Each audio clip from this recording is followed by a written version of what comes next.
birika wabili walidai tuwajijia kulema watu kawili ana tawaba kitabu Al-Qur'an katika muda wa mathala au. Assalamu alaikum warahmatullahi wabarakatuh. Lero lino tayendera muzinda wina wa Baraka pamene takumana ndi ana madrasa amene akuwerenga bwino pamene aphunzira.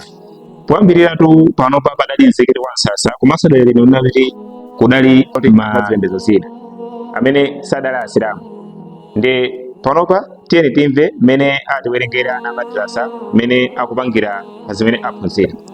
Alibada mapemphero limadha halakana Allah tijifunga chani Mungu anatenga halakana Allah liibadati Mungu anatenga kuti tizimpembeza mama dali ibada udantha uzanji mapemphero hiya kullu kaulin amene ondebao au amali amene kuti ntchito amala Allahu bihi imene Mulungu anayilamula misira ntwalati wanthu yako monga kupemphera ndi kutsala kudya wanthu adakati watswidiki lukhulupirika wabili walidai tukwachitira chabwino makolo athu kawiri. Rabbi Allah man nabiyuka nabii Muhammad sallallahu alaihi wasallam ma dinuka dini al-Islam ma kitabuka kitabi Al-Qur'an al-Karim. Bismillahirrahmanirrahim.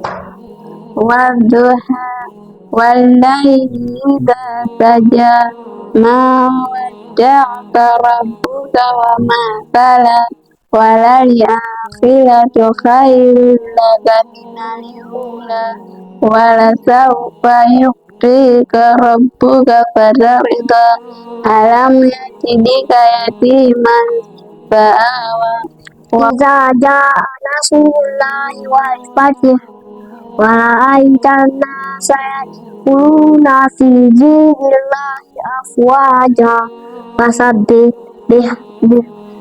Apaso ndi pasiriziro pamene tasirizira pambuyo ponda kuti ana athu amadrasa awerenga bwino pamene akhala kuphunzira kuchokera kwa shefa awo. Tidali tu mumzinda uno wa Baraka kodi ndikuti kumene mufuna kuti titabwera titakumana ndi ana athu amadrasa kuti tizamve mmene umoyo ukhalira nanga ndi zinthu zimene akuphunzira.